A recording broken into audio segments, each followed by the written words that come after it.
ಮಂತ್ರಿ ಸ್ಥಾನಕ್ಕಾಗಿ ಶಾಸಕರು ಪತ್ರ ಬರೆದಿರೋ ವಿಚಾರ ಸಂಬಂಧ ಕಲಬುರಗಿಲಿ ಉನ್ನತ ಶಿಕ್ಷಣ ಸಚಿವರಾದಂಥ MC ಸುಧಾಕರ್ ಅವರು ಕೂಡ ರಿಯಾಕ್ಷನ್ ಕೊಟ್ಟರು. ಶಾಸಕರಾಗೋರಿಗೆ ಮಂತ್ರಿ ಆಗುವಂಥ ಆಸಕ್ತಿ ಇದ್ದೇ ಇರುತ್ತಲ್ವಾ, ಆಬ್ವಿಯಸ್ಲಿ ಒಂದೊಂದು ಮೆಟ್ಟಿಲಿದ್ದಂತೆ. ಫಸ್ಟು ಶಾಸಕರಾದ ಮೇಲೆ ನೆಕ್ಸ್ಟ್ ಇರೋದೆ ಸಚಿವನಾಗಬೇಕು ಅನ್ನೋದು, ಅದು ಎಲ್ರಿಗೂ ಇದ್ದೇ ಇರುತ್ತೆ. ಅಭಿಲಾಷೆ ವ್ಯಕ್ತಪಡಿಸಿದ್ರಲ್ಲಿ ತಪ್ಪೇನೂ ಇಲ್ಲ.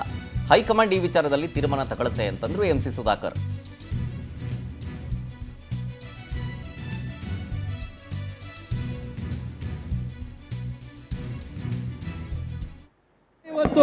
ಇವತ್ತು ಯಾರು ಶಾಸಕರಾಗ್ತಾರೆ ಎಲ್ಲರಿಗೂ ಮಂತ್ರಿಗಳಾಗಬೇಕು ಅಂತ ಒಂದು ಅಭಿಲಾಷೆ ಇರ್ತದೆ.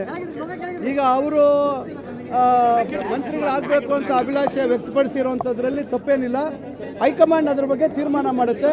ಅವ್ರಿಗೆ ಪ್ರತಿಯೊಬ್ಬರಿಗೂ ಈಗ 136 ಜನ ಶಾಸಕರು, ಅವರೆಲ್ಲರೂ ಸೇರಿದ್ರೆ ಪಕ್ಷಕ್ಕೆ ಮೆಜಾರಿಟಿ ಬರೋದು. ಅದರಿಂದ ಅವ್ರು ಕೇಳಿರೋಂಥದ್ರಲ್ಲಿ ತಪ್ಪೇನಿಲ್ಲ. ಪಕ್ಷದ ಹೈಕಮಾಂಡ್ ನಿರ್ಣಯ ಮಾಡುತ್ತೆ. ಖಂಡಿತ ಇವತ್ತು ಯಾರು ಶಾಸಕರಾಗ್ತಾರೆ